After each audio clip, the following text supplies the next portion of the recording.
Should I start? Yes, Dr. Ida. Yes, Dr. Ida. It's 1:15 on dot. Okay. Dobre utro, dobre dien, dobre večer. It's good afternoon, good morning, good evening, Russian. To all with all great joy and immense pleasure, I feel privileged to extend my warm welcome to all present here for today's international webinar on the topic Quality Assurance of Distance Education organized by NAAC Bangalore. To begin with the program, may I now humbly request Dr. B.S. Ponmudiraj, Advisor NAAC, to welcome all the participants, the President and the guest speaker for today's international webinar. Dr. B.S. Ponmudiraj, sir, please. Thank you, Dr. Inda. Ladies and gentlemen, we welcome each and every one of you from different parts of the country watching live through YouTube, Twitter handle and Facebook, as well as in our Cisco WebEx platform. Thank you for joining us, sparing your time. I just would like to give a 1-minute introduction. NAAC in its 26th year of its operation of assessment and accreditation in the form of quality assurance in India. We learned a lot from the international community and we contributed equivalently and we are learning. In the 26th year of its operation, post Silver Jubilee celebrations, we are internationally going into a series of webinars taking advantage of the COVID pandemic period. Post-pandemic and COVID. So we almost arranged more than 200 to 300 webinars and participated as resource persons within the domestic, reaching out to different people, academia, all universities in India. Now we are trying to learn. This is one way of even learning from others and giving us some feedback on the processes so that it helps us to fine tune our methodology, processes, outcome. This is the third in the series, and I welcome especially the chief guest, Dr. Erika Sobolova from Akok, Russia, the director. We welcome each and every one of you, and have a wonderful day ahead. And time zones are different, we understand. For some people, morning, early morning, late nights.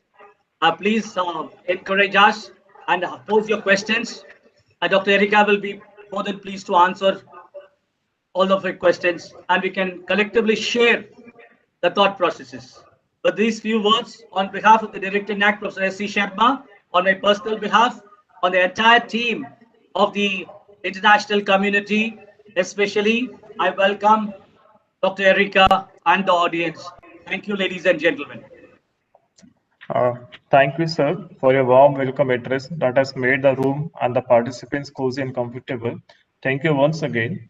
Moving ahead with the program, may I now humbly request the President of today's international webinar, Professor S.C. Sharma ji, Director NAAC, to please deliver the opening remarks. Professor S.C. Sharma ji, Director NAAC, please.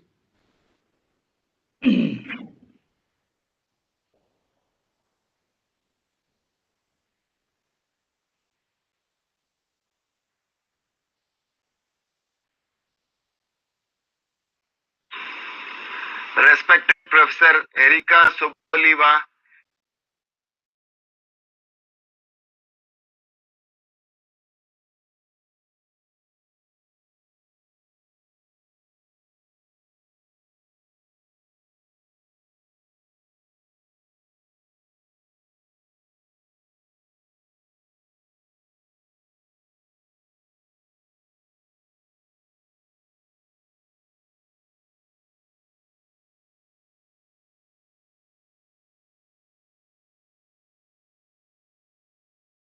WebEx platform. Good afternoon, good evening, and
Thank you, sir. Thank you so much for your kind words of wisdom. You have always been a source of inspiration for us, and you have always motivated us to do well, and we'll keep this good work always. So, moving ahead, may I now humbly request Dr. Ravinder S. Kavde, Deputy Advisor NAAC, to please introduce the speakers of today's webinar, Dr. Erika Sabolova, Director, Agency for Quality Assurance in Higher Education and Career Development, ECOC, Russia. Dr. Devendra S. Kavde, Deputy Advisor, NAAC, please, sir. Yeah, thank you, Dr. Sham. It is my pleasure to introduce Dr. Erika Sokoleva. As described, she is at present the director of ECORK. ECORK is AKKORK. It's a unique spelling, it's interesting. It is an agency for quality assurance in higher education career development. She has basically done her PhD in economics and studied international economics too.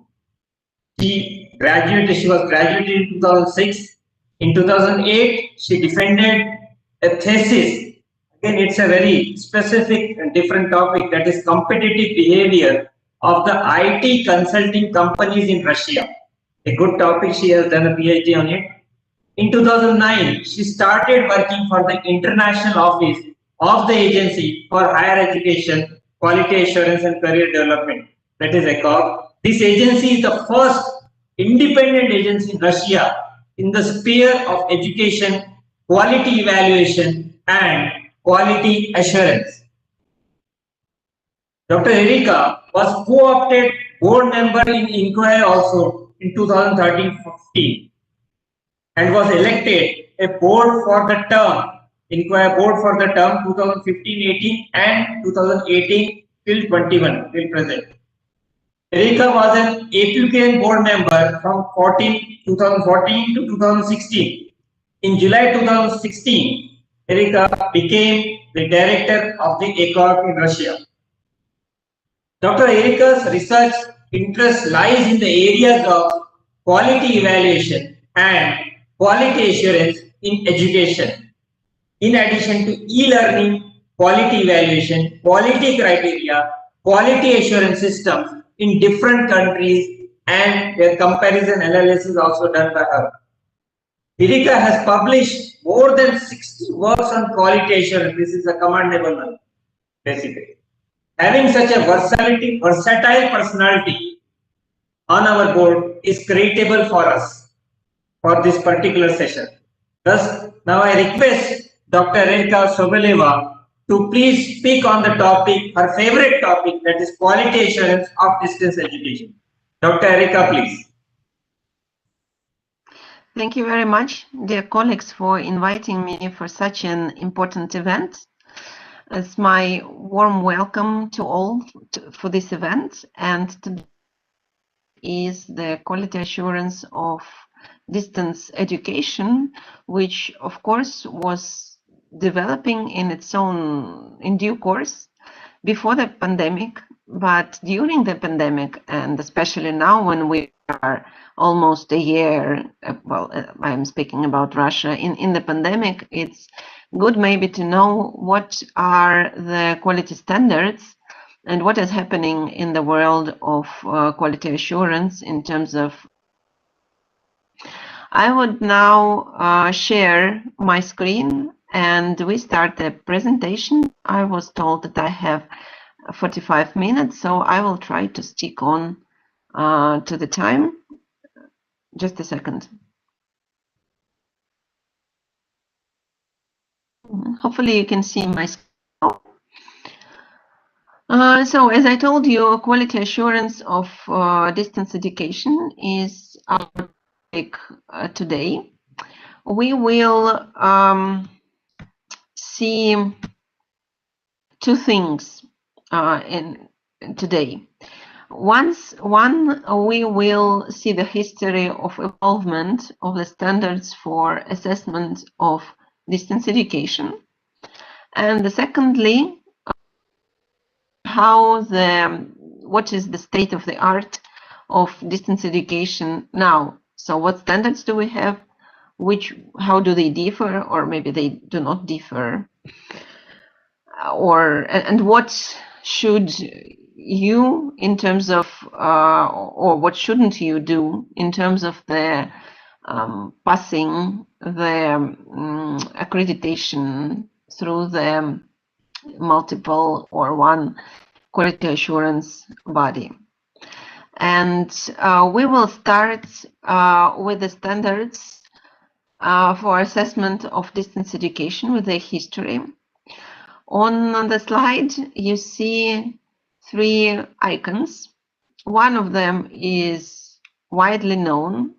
It's International Organization for Standardization, or ISO, as we all know them. Because this organization is well known for developing different standards. Also, some time ago, about 15 years ago, probably, it developed a standard for distance education, or e-learning, as it is sometimes called. But the difference between, for instance, the ISO standards and other standards is that when going through ISO standards, you have to know that these are the process standards, meaning that they assess, that they say how the process should be organized in terms of the result to be to reach a certain level of quality. But the other standards which exist now, for instance, European standards and guidelines, or guidelines for good practice of INCUAGE, they talk more about the results. Meaning, if you have the quality, the results which attain to a certain level of quality, then you have, then the process is okay, and you can say that you correspond to the standard, or that you attain to the standard, and you have the qualitative results which are recognized all over the world. This means that we have 2 types of standards, which I would like you to bear in mind, because it's necessary when you make a decision on where to go and be accredited, regardless of, is it a distance education or is it just face-to-face education. We have 2 approaches. One approach is process approach, which is used by the ISO, for instance, and the other is a results approach based on the results, which is used, for instance, with INCUAGE GGP or with European standards and guidelines, used with European Association for Quality Assurance in Higher Education. 2 things that we would see now, 2 systems. Those 2 systems, you see their icons on the slide. One of them is European Universities Quality in E-Learning, and the other one is ECB Check, Electronic Learning Capacity Building Check. These 2 projects were developed by a very independent association, which was called European Foundation for Quality Assurance in E-Learning. But 4 years ago, this association was dissolved because of, at that time, not so much interest in the assessment of e-learning in Europe. And but I think it's necessary to see what was initially in the beginning, because this also may be helpful to you when you are developing your programs, or when you are developing your courses, or when you are just thinking of what you should develop. And we will start with the University Quality in E-Learning. These were standards which were devoted to the institutional level, meaning that with them you can assess the level of involvement of the university into e-learning, or the level of development of e-learning inside the university, or you was able to analyze the involvement of a certain faculty, like faculty of economics or faculty of law, in the electronic learning or distance learning. What do we have? What standards do we have here? We have here 3 areas. One of them is learning or institutional context. It's the context in which the learning, in which the university is operating.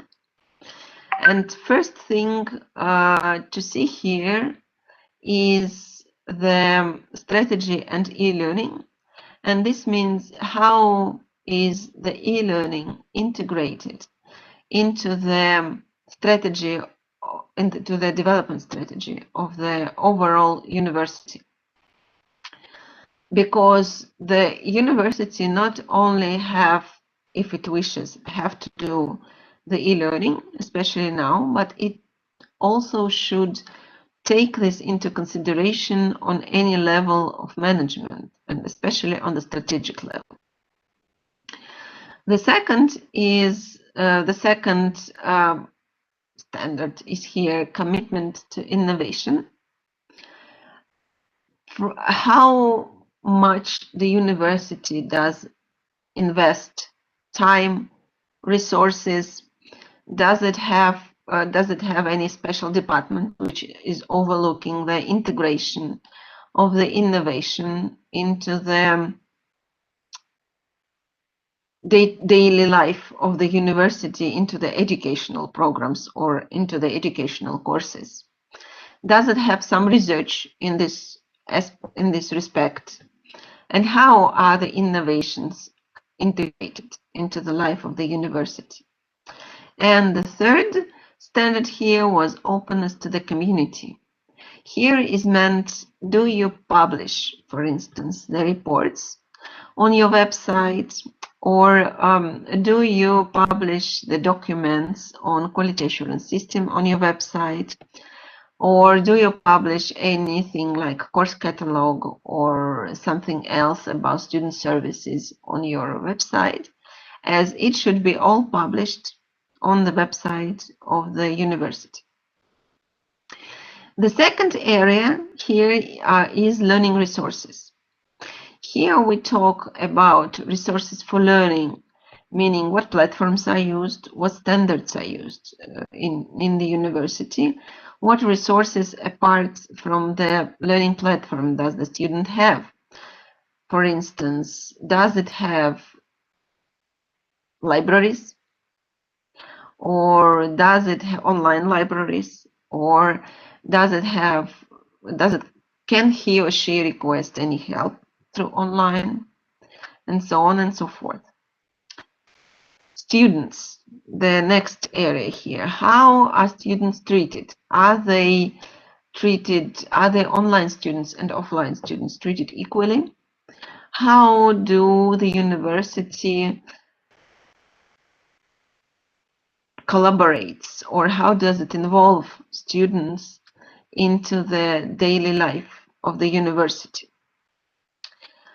The third standard here is about staff, and please I would like to turn your attention to the fact that the staff here, or teaching staff here, is not only meant like only teachers, but normally in e-learning, the teachers are split into teachers, normal teachers, tutors, organizers of e-learning process, mentors, and something else, because the teacher, and we will see it later on, is responsible for the subject. But in terms of keeping the students alive, in terms of preventing the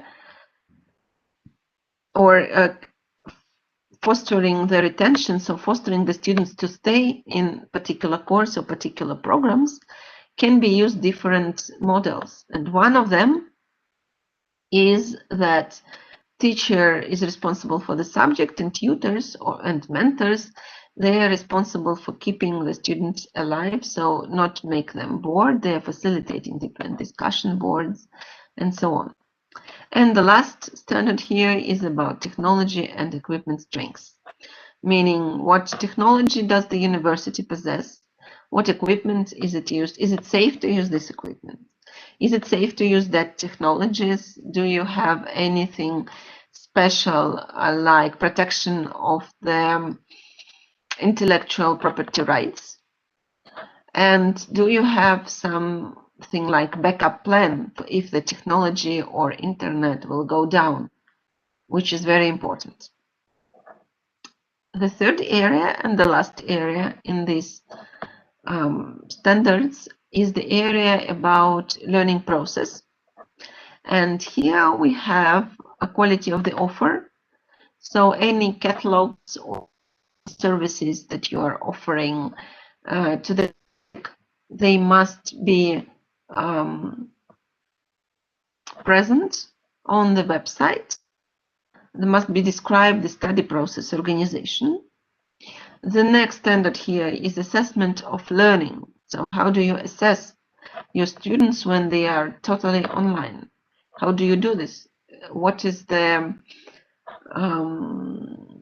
timeline for the answers from the teachers on the exams, for instance? Or what is the timeline for answers of the teachers on the some interim? And the last one here is the human resource development. So do you have any qualification increase courses for your teachers? Or what are the other opportunities for the staff to increase their qualification, so to improve their qualification? This all is described here. The next system of standards is European quality building check. European capacity building check. This was learning. I was mistaken the first time. This was a system that, with the help of which, could be evaluated the programs, the educational programs, and the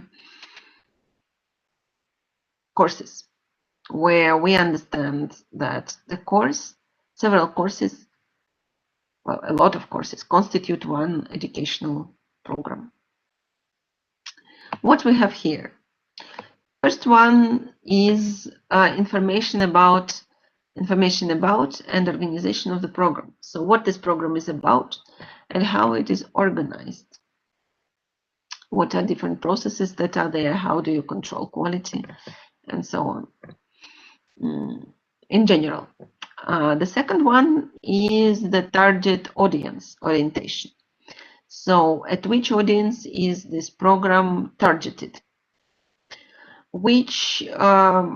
Who have the most interest in this program? And who would be the potential students of this program? Quality of the content. So how do you verify the quality of the content? What content do you use? Do you use some independent content, which was not developed inside your organization? Or do you use some content which was developed by your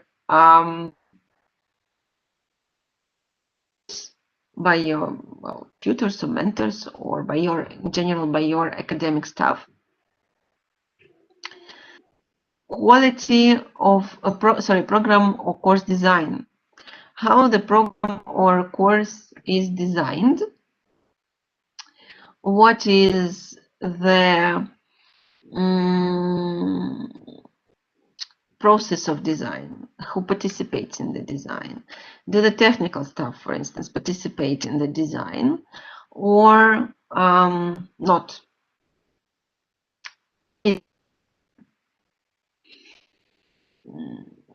How do you use different media resources like YouTube or like other video and audio productions to make your course or program more lively?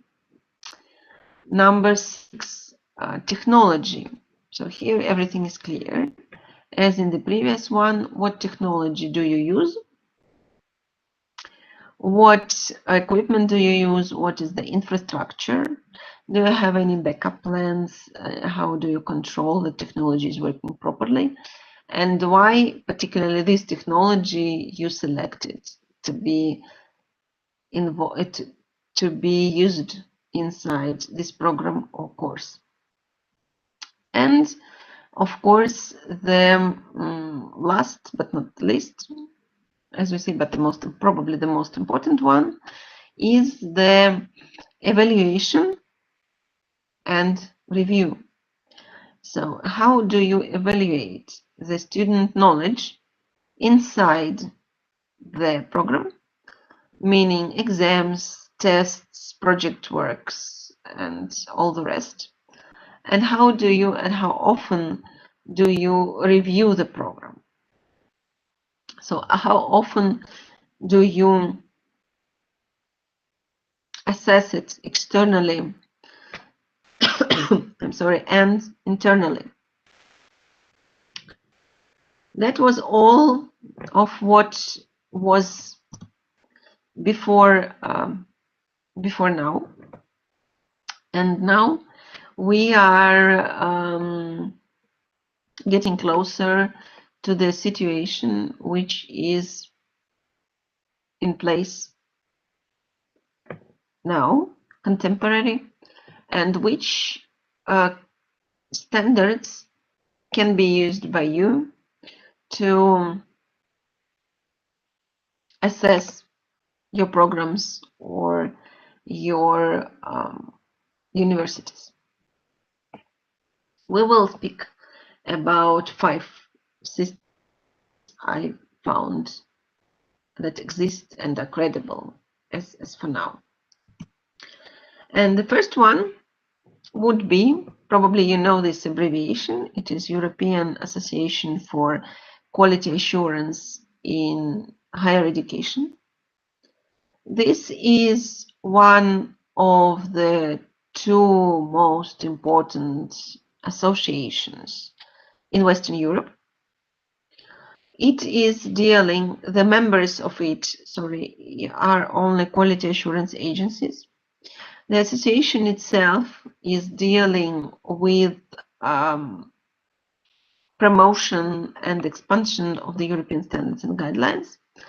If the quality assurance agency wants to be the member, the association is doing the assessment, what is sometimes called accreditation of accreditors.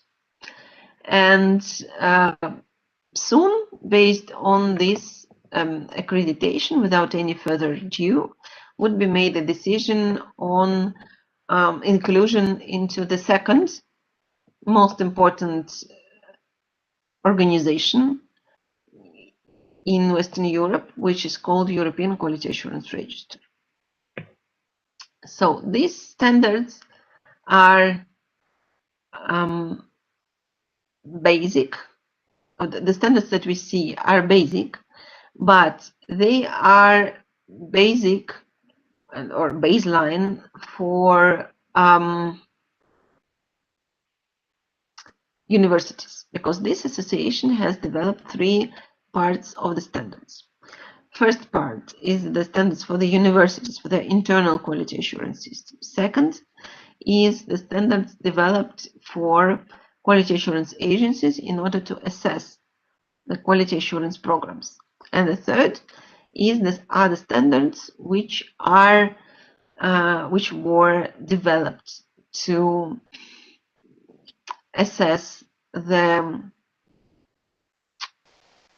agencies, the quality assurance agencies.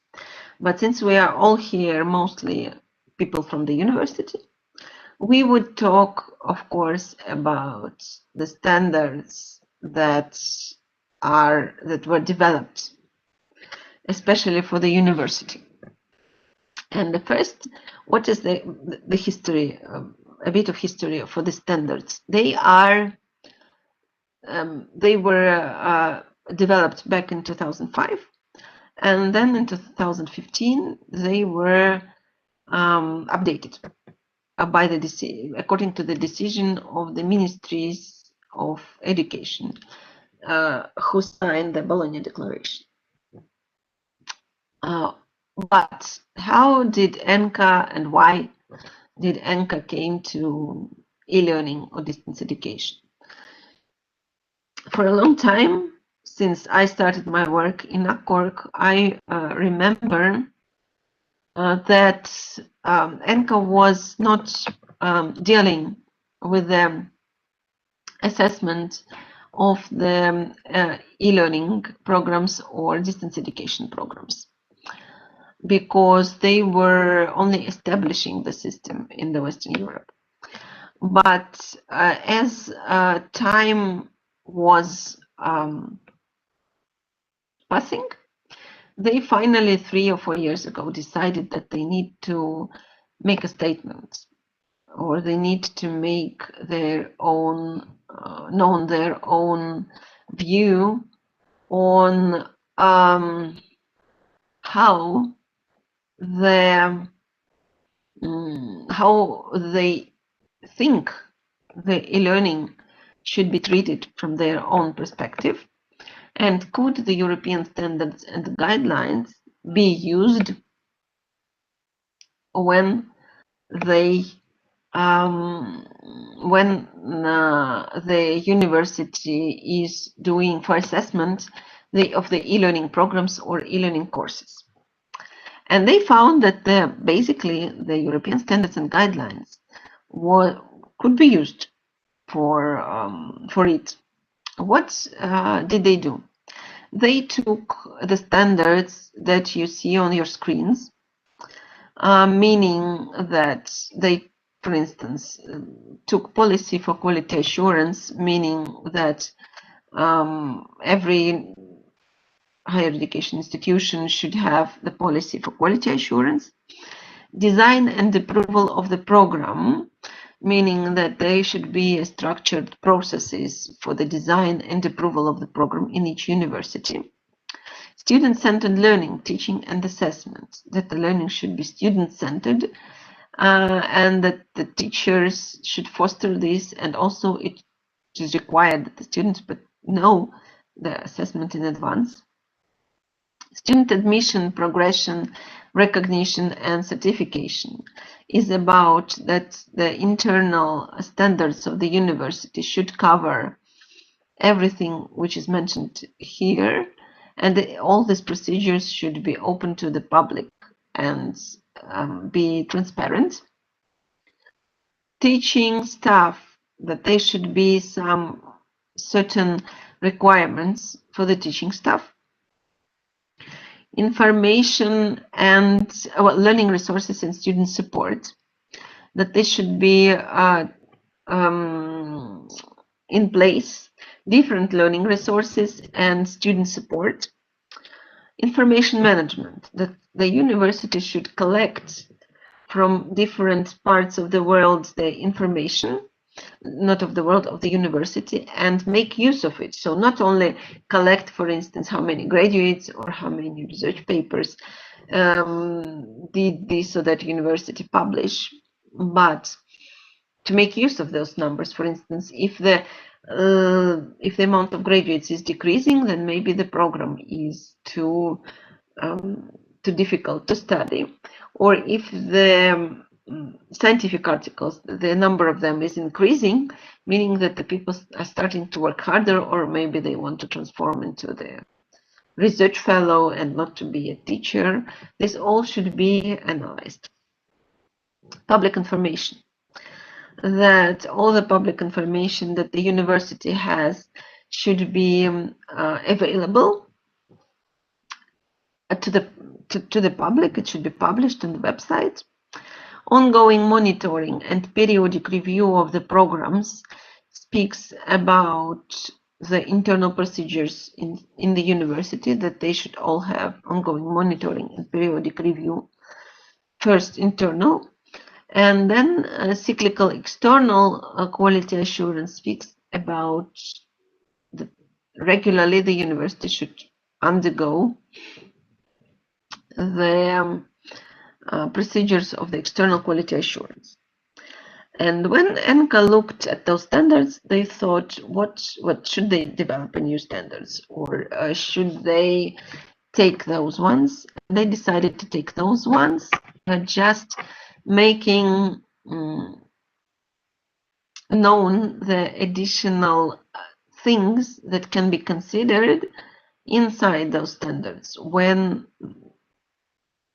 the evaluation of the e-learning programs or e-learning courses is done. And as an example, I would give you this one. This is the indicator to the criterion 2, which is about the programs, and maybe to criterion 1. I think it was the criterion 2. What we have here, the additional indicators that the university should consider are the institution has a very clear strategy for digital innovation, e-learning being a part of this. This what we have already seen, remember, before this. So the university should have a strategy where e-learning and digital innovation is included. This strategy is known within the institution at all levels. So this means that everybody needs to know this strategy and needs to adopt it, and needs to make sure that it follows the strategy in his or her career in this university. E-learning programs are aligned with the institutional mission. So if the mission, for instance, is to prepare economists, meaning that e-learning programs should also be focused on the economics. Curricular design reflects pedagogical practices and innovation, if applicable. Of course, if we're talking about e-learning, and if we're talking about not about medical programs, which is very hard to study online, but about ordinary programs like management or economics or marketing, then curricular design, from my understanding, have to reflect pedagogical practices and innovation, because there are a lot of things that could be done with the innovations and with the new pedagogical practices. People involved in designing, developing, evaluating e-learning programs have expertise in academic and technical aspects. This is the most important thing, one of the most important things, which says that not only people who are directly involved in the subject, but who are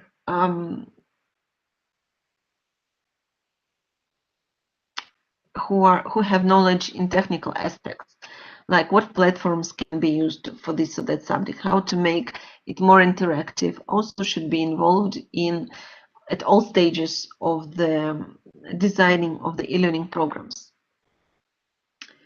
Teaching staff involved in designing, developing, and evaluating of the programs are familiar with the advantages and disadvantages of using e-learning in particular course context. This means that they should have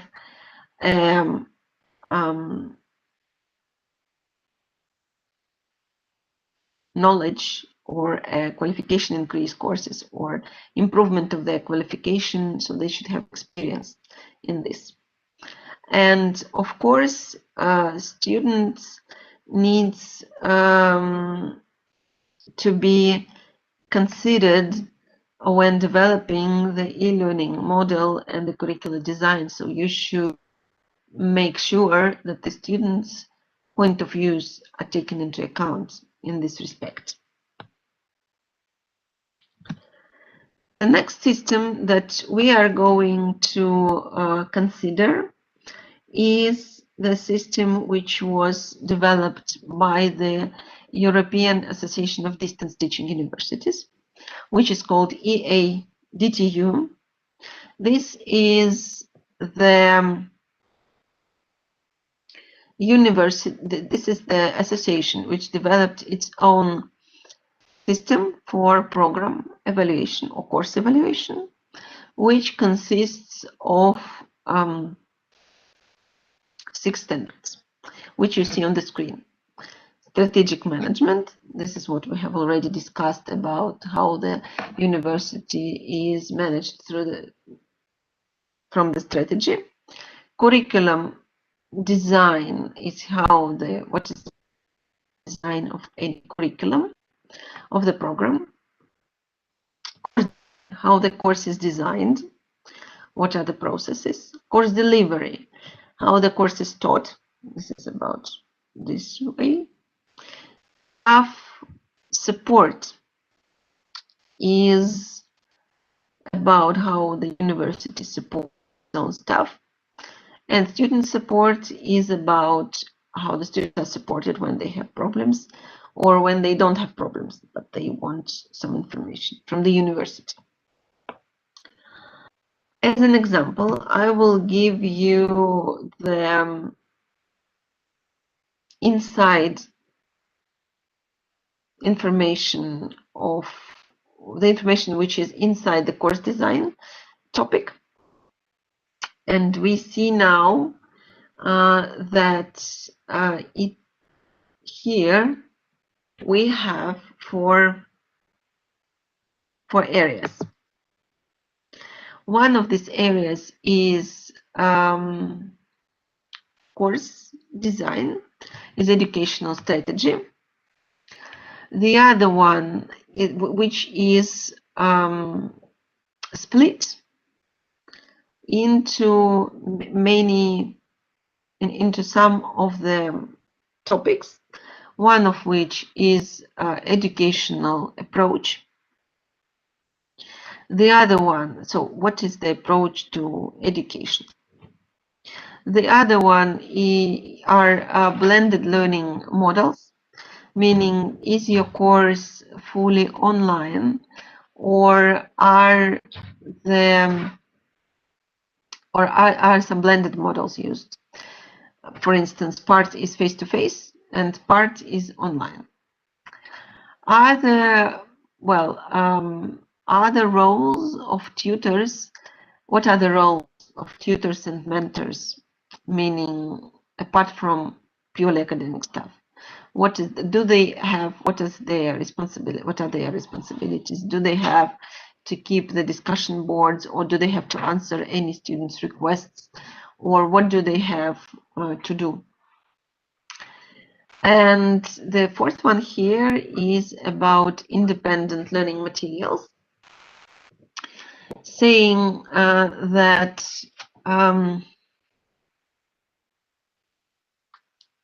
what are the materials used inside the courses? Are those materials developed, as we told already, developed by academic staff of your university, or is it some external material like open online courses, or massive open online courses, or open educational resources, OER or MOOCs? And how do you verify the quality of those materials?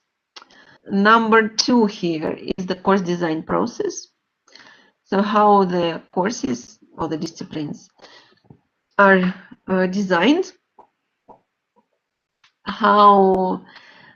what is the relationship? Does the courses correspond to the curriculum, and how do you verify this? relationship to the curriculum. What are the concepts and specifications of the courses that you are developing? And learning and content design, how does it happen? Number 3 here is materials and production design. So from technical design side, what technology do you use? What user interface do you use? And what is the platform that you use? E-learning elements and activities. What activities do you use and what elements, audio, video, discussion boards do you use? Do you use, here you describe in particular open educational resources and massive open online courses, and how do you verify their quality again? Process management, how everything is managed. The next one is assessment.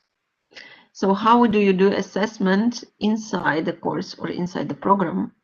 The continuous assessment and the examination program are done, and the course evaluation and approval, is it done regularly or is it done once in life? And so this is described.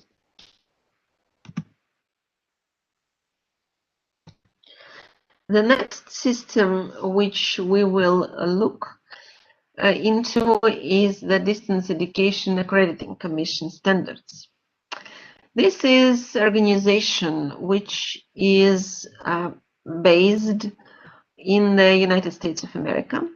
The director of this organization is my former colleague in Quality Board of Directors, Miss Leah Matthews. And this organization was one of the first organizations evaluate the extramural education, which was before the online education technologies were invented, meaning when education by correspondence, when the students were living in their own homes and studying in different universities, where they received the materials and just studied them, and then they only were able to come to pass the exams, and that's all. So because this organization was created in the United States in 1920s, their standards, they are for institutional level. So they have to, they evaluate only universities. Of course, they evaluate some types of the program inside this institutional evaluation, but mainly they have institutional standards. What do they have in their standards? First of all, it is institutional mission, which is where you describe the mission and how you came to this mission, and how the mission reflects everything which is everything which the university is doing. Second one are institutional effectiveness and strategic planning, which is how do you measure the effectiveness and how do you plan your strategy. The third one is program outcomes, curricula, and materials. Here's everything about the program, how it is designed, and all that stuff. Educational and student support services. What are the services that can be used by student if he wants to get a paper from the university, or if he wants to some support, psychological support, for instance. Number 5, student achievement and satisfaction. When you monitor the student's achievements and we monitor their satisfaction and use those numbers to retain the students. Number 6, academic leadership and faculty qualification. Here is interestingly enough that they evaluate not only the program directors or program leaders, but they evaluate also the work of the vice rector, for instance, for academic affairs. Advertising, promotional literature, and recruitment personnel. In terms of online, it's a very good and very interesting and necessary chapter, because you have to do the admissions. You have to monitor the advertising process, and they have even well, the advertising is fully done online, and they have even such an option, which is very interesting for me, that the students can recommend their program to somebody else, and if somebody else come and study, then they pay the student up to, well, as agreed, previously agreed, but up to not more than $100 per involvement, per attraction of other students. Admission practices and enrollment agreements. How is admission is done? How the quality of the prior learning is controlled. Number 9, financial disclosures and cancellations. Here we have and refund policies, how it is managed when the student wants to quit. Institutional governance, how the university is managed. Financial responsibility is about what exact responsibility is does the university bear in terms of the finances, and who is responsible for the budget. And the last one, facilities, equipment, supplies, record protection and retention, is how do they retain students, how do they protect their records, and what are the facilities and equipment the university possesses. As an example here, we have criterion number 3. I will not explain it, it's all clear, and you will receive the copy of this presentation, since we are a bit short of time now, and I want to answer your questions also. The other, which is also based in the United States, is called, the organization is called Quality Matters. It is also one of my colleagues, current colleagues, in the board of directors of Inquahem, Deborah Eder, and they have developed these standards for 2 types of activities. One is that you see on the screen, standards for assessment of the educational program. But in order to be able to pass that, the assessment, yes, the accreditation of the educational program, as you see, it covers four areas: program design, teaching support, learner support, and learner success. You need to pass your courses, mostly need, which are inside this program, need to pass the assessment and accreditation of the courses, which we will see in a minute.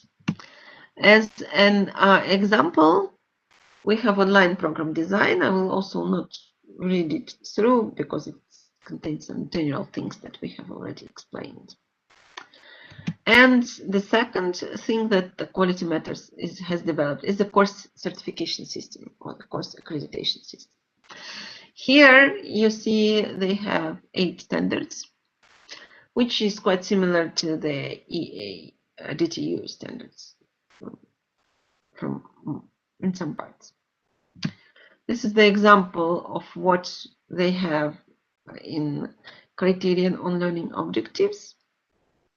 And the last one is European system which belongs to European Foundation for Management Development, known as EFMD, and they have developed European Open Course Certification System, where you can certify your courses if they are more than 20 academic hours long online. They have 4 areas. They also have institutional context. They also have course composition, which is later on split into different standards and different indicators. They have course delivery and operations, and they have quality assurance processes. That was all for the systems. And now a small summing up. So if you think that the standards are totally different, no, they are more or less similar to each other, because here you see that mostly, well, all of the assessment areas here mentioned, they are present in any of the standards that we saw today. But what I would like you to take note that you must be very careful when you consider external evaluation in other countries. So first of all, you need to understand what standards you are interested in and why you are interested in those standards. And secondly, you must be prepared for those ones. So my recommendation would be that you study the standards first, then you have update your programs or update your internal quality assurance system, and only then you apply for accreditation. So with this, I would like to end my presentation. Thank you very much for coming to this webinar. Спасибо, madam. Ви особо подречнекли, стандарти аснеки, дистенаго, образование, ISO, качествова, Евронисик, университетова, области электронного обучения с точки зрения обучения институционального контекста, учебных ресурсов, процесс обучения, проверка, ECB, такая как информация об организации, Taslevo, auditory, kachestevi, contentna, designi programu, technologiga, atsienaka, observer, inka, criteria indicatoru aseneki, privoscostava, standardaka, обучения, таких как стратегическое управление, разработка учебных программ, разработка курсов, поддержка персонала, поддержка студентов, стандарты аккредитации дисциплинарного образования. For the better, this vote of thanks was in Russian. Thank you, madam. You have specifically highlighted on standards for assessment on distance education, ISO, European University Quality e-learning in terms of learning, institutional context, learning resources, learning processes, ECB, checks such as information about organization, target audience, quality of content, program design, technology, evaluation and review, ENCA, European Association for Quality Assurance in Higher Education, criteria and indicators for evaluation, e-excellence in learning standards such as strategic management, curriculum design, course design, staff support, student support, distance education accreditation standards, standards for assessment of education program, comparison table on system standards. Thank you so much, madam. After this thought-provoking speech by Dr. Erika Sabolova, Director, Agency for Quality Assurance in Higher Education and Career Development, ACARA, I am sure that all of you would like to ask some questions to the guest speaker of today.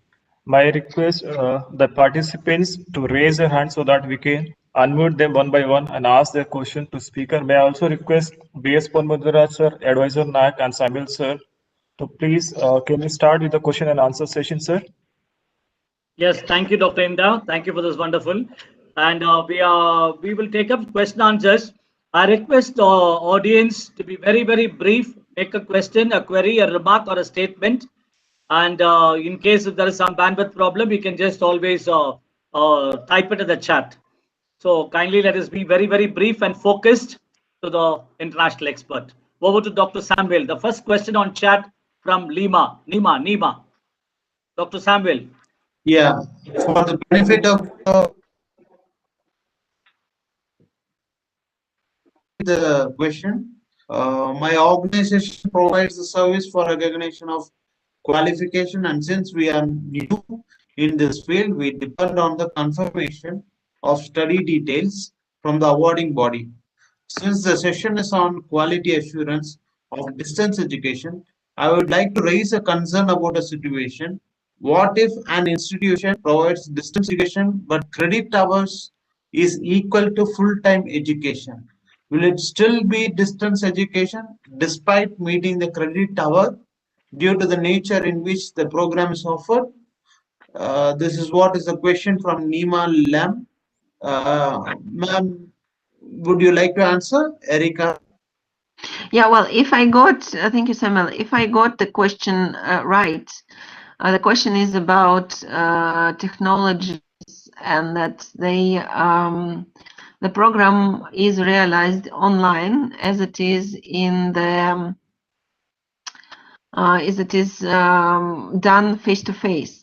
Would it be credible or not? From my understanding, this depends on the on how the university is realizing it.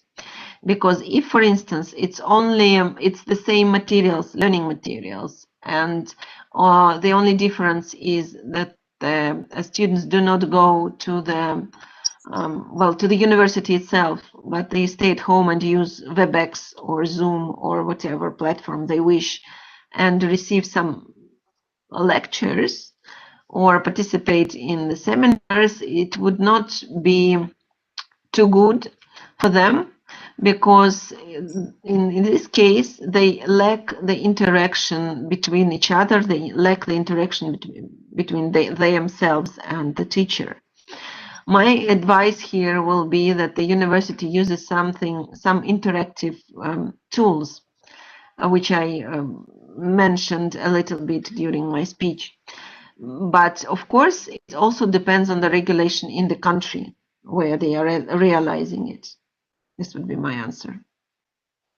Yeah, thank you, Erica. The question in that, maybe one audio question. Olgan, you have been unmuted. You may ask a question. Thank you very much. Hi to everyone. Hi, Erica. Thanks for the informative session. I am from Sienka as well. I'm the board member of Sienka, closely working with INCOE as well as ENCA, and I know Erica from our meetings, conferences during good old times. So it's really a pleasure to share all this information with the colleagues. What we have focused is the distance and online education. That's the reality now, the new reality. So as far as quality assurance is concerned, I was also working on the virtual site visits and discussing with colleagues from BAC, from Sienka, and we are also planning a session on that as well. So my question, or let's say the discussion point is, what would be the challenges for quality assurance agencies as far as the virtual site visits are concerned? Because this will have an impact on the quality assurance of the institutions as well as the agencies, let's say. So if you could elaborate on these challenges of the virtual site visits, I would really appreciate it. Thank you very much. Mm-hmm. Thank you, Olga. Nice to hear you. I would say that the challenges I can speak from, for instance, from my side and from the side of myself being a member of some of the committees in Spanish agencies when ENCA did the review, the online visits. I would say that site visits are, online site visits, they are very challenging, because the challenges are, so you have to stick to the time. This is the first one. Secondly, it's very tiring to sit almost all day in front of the computer, and that is why maybe they should be, instead of making them 2 full days. For instance, the site visit, it should be split into 3-4 hours during the several days, for instance, a week. But this is not convenient to the university, so it depends. Because we did it, well, I have 2 examples. One example is from Upwork, when we did online site visit, and it was 2 full days online, and the experts didn't complain. So they say that it was okay for them. Especially they liked that they didn't need to go anywhere. They just need to switch on the computer, and that's all. But from the other side, I saw, for instance, in Kwahi doing online site visit in the framework of the procedure for the guidelines for good practice. And this was totally different, since there were a lot of different time zones and different experts. We decided to split it into 4 days, if I'm not mistaken, which was also a good opportunity and a good idea.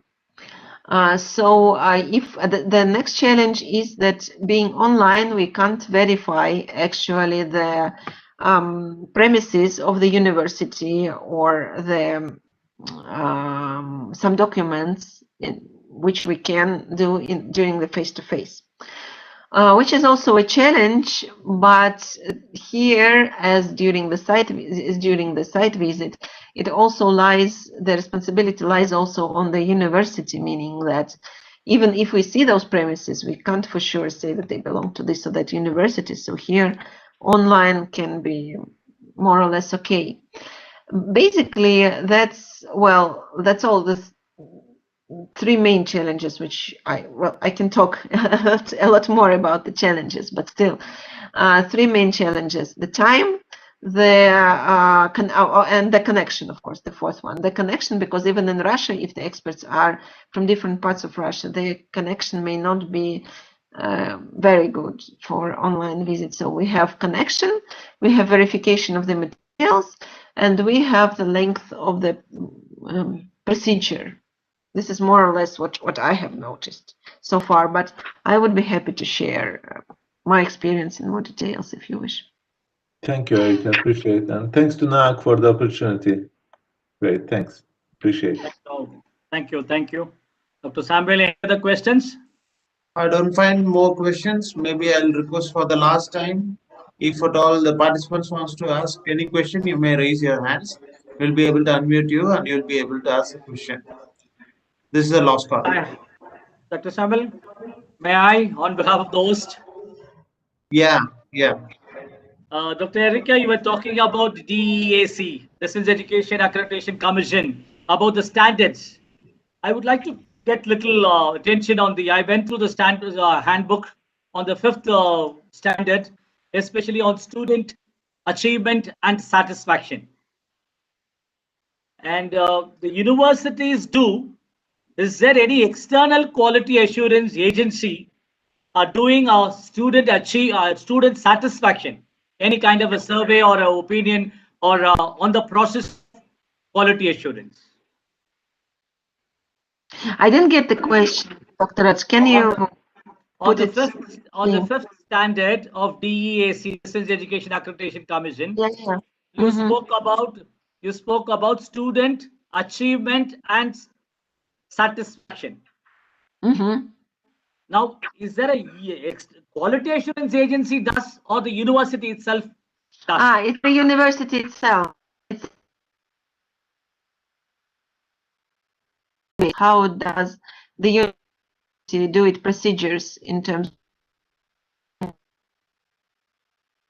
and the rest? Okay. But in NAAC, what we have introduced in the revised accreditation framework, the new methodology, we have the external agency. NAAC also does the satisfaction survey, what we call SSS, Student Satisfaction Survey. I thought that's a small statement I'll make. Samuel, anything else? Otherwise, we can give it to Dr. Inka and Vinita Sahu. Yeah, one last question. Aisha Siddiqui, you have been unmuted. You may ask a question. Good afternoon, panel. Good afternoon, Erika. It's a pleasure to see you after a long time. Okay, my question was just a small question. Right now, everything was taught online after the pandemic. So when like for India, there is the accreditation body NAAC. So how will the accreditation agency really accredited this online methods? Because there was nothing much that could be done in the online format due to students also not being very receptive to the online module. So whatever little bit activities that were done on the online mode will be taken care by the accreditation bodies, will be considered, or how it will be like under the, how will the quality assessed for these 6, 7, 8 months? You mean how do the agencies, Ayesha, you mean how do the agencies do their procedures online? Yes, for the online part of learning that we did for 8 months. Well, it's the very good question. Thank you. It depends on the agency. For instance, what we did in ACORC, we just transferred all the site visits to online. So we have online interviews with students, with teachers, and all the rest. But all the rest is more or less kept the same. If we are speaking about online program, which is, or online, for instance, visiting the classes, which is done and which does ACORC, for instance, in the framework of its visits. So we request to give us the password and link to the class, and we just go there to the Zoom platform or whatever the university has and see how the teacher is teaching through Zoom. This is what we do. Okay. Samuel, hope you are sticking to time. Another minute. Yeah, one last question. Subramaniam Iyer, you may ask a question.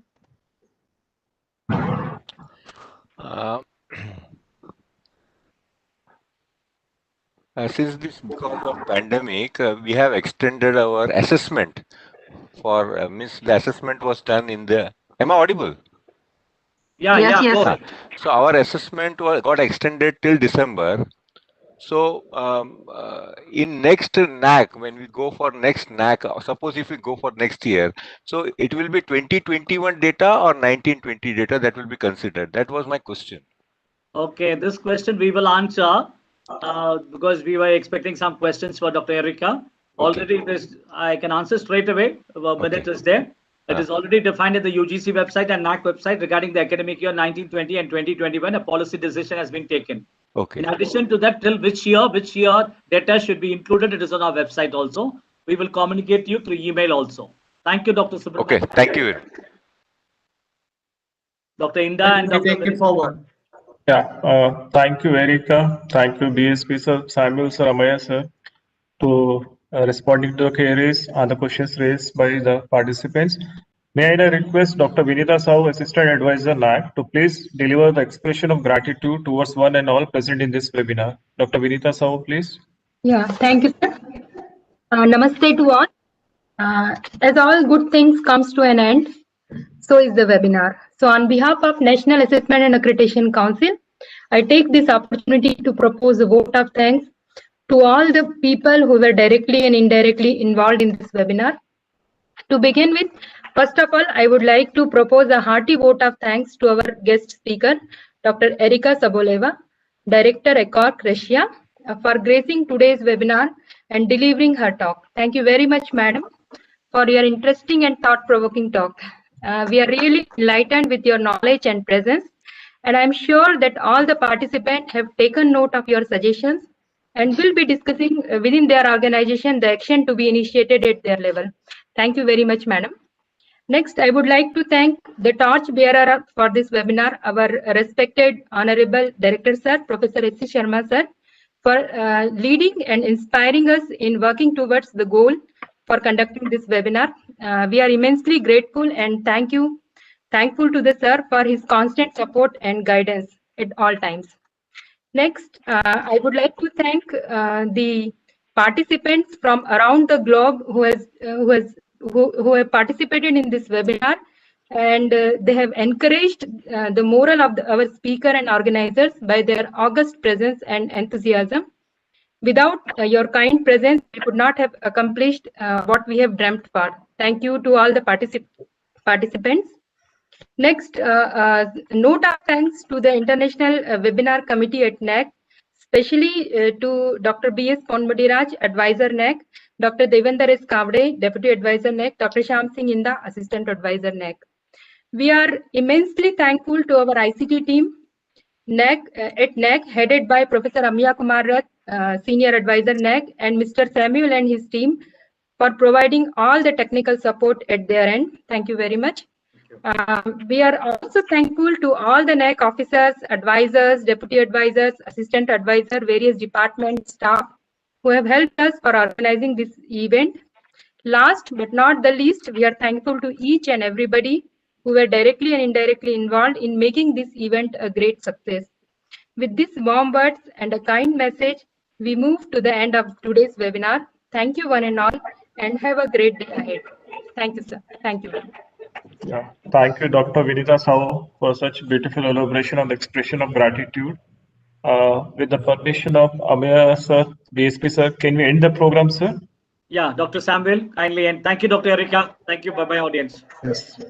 Thank you. Thank you, Dr. Erika. Thank you, Ponmudiraj. Thank you, everybody.